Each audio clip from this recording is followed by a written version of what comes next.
Whether you're a yoga teacher that wants a little more support guiding your students through standing balances, or maybe you're a student that wants more information and details about how to work with your standing balances than a normal class is going to allow, this breakdown is going to be perfect for you. There are really five primary components to every single standing balance. Number one begins with our contact with the floor. I want us to look at why it's so important to use the toes, especially the base of the big toe. Number two, we'll break down and we'll look at the engagement of the outer hip and the utility that engaging the outer hip provides to standing balances. Number three, we'll look at how to integrate and use your anterior core for greater systemic balance. Number four, we'll look at the importance of the visual gaze, or oftentimes we call it Drishti in yoga. And then number five is just understanding the overall concept of being responsive to movement in your body. Becoming more skillful at standing balances begins with understanding your contact with the ground. Now, I don't know why, but a very popular yoga cue used to be and still often is relax your toes. And while that is well intended, that is really bad advice when it comes to standing balance. Your toes and actively engaging your toes into the floor increases the circumference and base and contact that you have with the ground. Also, increasing the tone, increasing the engagement of the toes into the floor helps provide you with a more robust and more responsive base. So, what I like to start with in every single standing pose is not a grip, it's not a clench, but it's a gentle downward pressing through the tips of all of the toes. And then, even more so, I imagine that the base of the big toe, in technical language, it's called the distal head of the first metatarsal.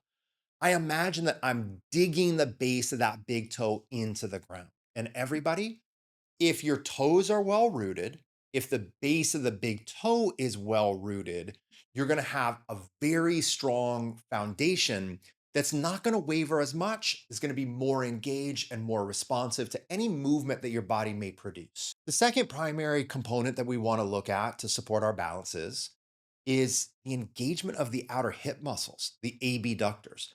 Everybody, the primary role that the abductors play is not femoral abduction, which is what they're named after. They do that, but that's not the primary thing they do. The main thing that your outer hip muscles do in life is keep your pelvis level when you take one foot up off of the ground. So imagine that you're in tree pose, right? Imagine you're standing there and you want to lift the left foot and bring it into tree pose. Kind of stands to reason if I lift the left foot up off of the ground that my pelvis will tilt to the left and lean to the right because my pelvis is seeking balance. It's seeking to center itself over the base. And so if I take one foot up off the floor, the pelvis will kind of shimmy towards the standing leg side. But the problem in a yoga pose with this is that that sets up this kind of sway. It produces this shearing momentum that can either knock us out of balance or we can kind of fight against it too much and pull ourselves out of balance by going the other direction too much.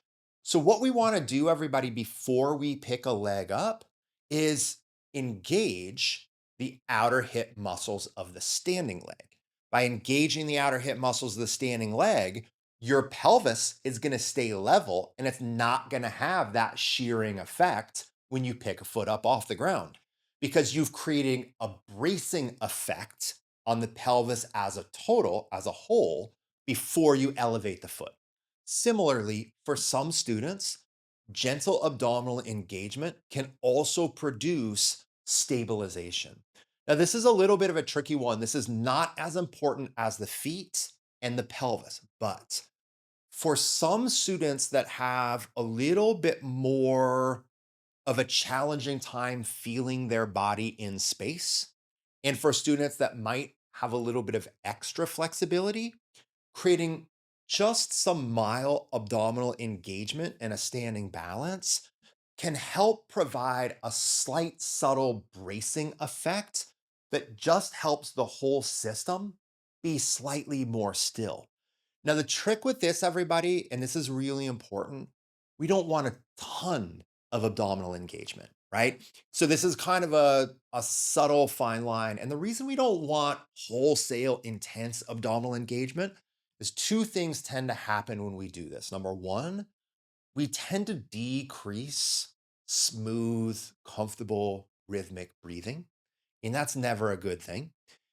Sometimes it's worth it, right? If a pose really calls for intense abdominal work, then fine. That's okay. Then we take the trade off. But we don't want to unnecessarily hold our breath.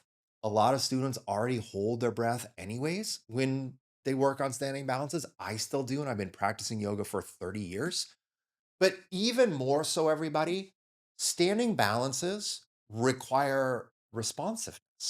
And if you're engaging and bracing too much in your midsection, you might be a little more rigid than we want. So the key is to find a subtle feeling of engage in the abdominals without becoming rigid and without unnecessarily flattening the curve of the lower back. In yoga, we have a word called drishti. Now, drishti means many different things in Sanskrit, but as it relates to gaze and vision, there are really two primary ways to think about drishti. Number one, we can think about a drishti as an external point, entity, or object that we are looking at. In that way, the drishti is an external thing that we are gazing upon. Another visual reference or another visual meaning for drishti is also the quality of the gaze itself. So this is more internally reflective, right? The quality of the gaze, the quality of a drishti refers to a still, fixed, and relaxed quality of gaze. In this situations, in this situation, the drishti isn't what I'm looking at. It's the quality with which I'm looking. This is so important, everybody, because our eyes are one of the primary components of our spatial mapping system within our nervous system.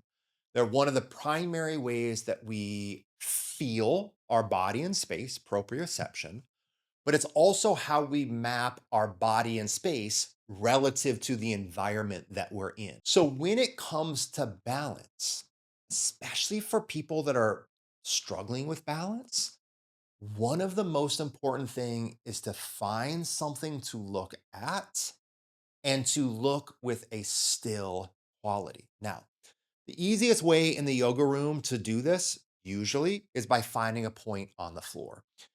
In this room, I have wood grain in the floor. And so it's really easy when I'm in this room and I can see wood grain. And anytime I'm doing a standing balance, I'll pick up a gazing point just a little bit beyond, right? Just like a little bit forward and down from me. And then I relax my eyes on that point and around that point. Another way that we can do this, especially if you're working at the wall or you're working with beginners that are struggling even more, is go close to a wall and have them look at the wall, especially if you're in a more upright balancing pose like tree pose, like Garudasana. Some of the other standing balances like Warrior Three, Half Moon, these things probably being on a wall is not necessary, but we can just find a point on the ground and dial into it. So remember, the quality of the gaze is relaxed and still, and you are looking at something that is unwavering. Finally, a concept that fits into all of the above, which is how we perceive of balance. Balance is a dynamic and ongoing process. I tell my students all the time, balance is not like arriving at an address, right? It's not like, okay, the Amazon package is here. It's not like, oh, now I'm balanced. You're not arriving at a fixed position. Balancing is a process. And it's also a process of continually responding to subtle movement and subtle shifts.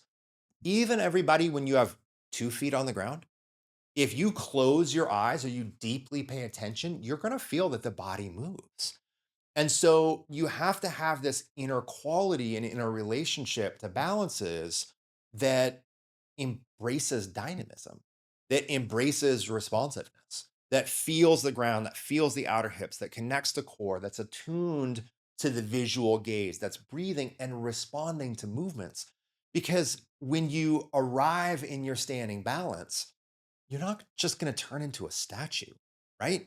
Like you're a living system. You're alive and dynamic, and there's subtle movement that we often don't perceive, but it's enough that it can knock us off our footing, no pun intended.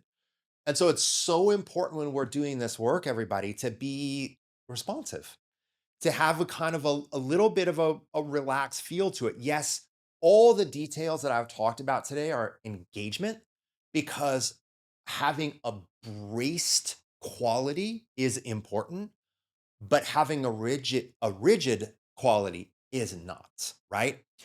One more subtle detail when people are still really struggling, which relates to this quality of responsiveness, which is sometimes just bend that standing knee, right?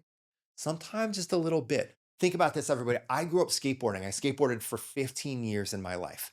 And I played hockey from age 4 to 21. Okay. So I spent a lot of time not in yoga, kind of doing things that require balance. And let me tell you what you do not do ice skating and skateboarding, straighten the knees, like ever. There's always a little bit of bent knee quality to the actions. So don't get me wrong, I'm all for straight legs when a pose calls for it or when you benefit from that. Okay.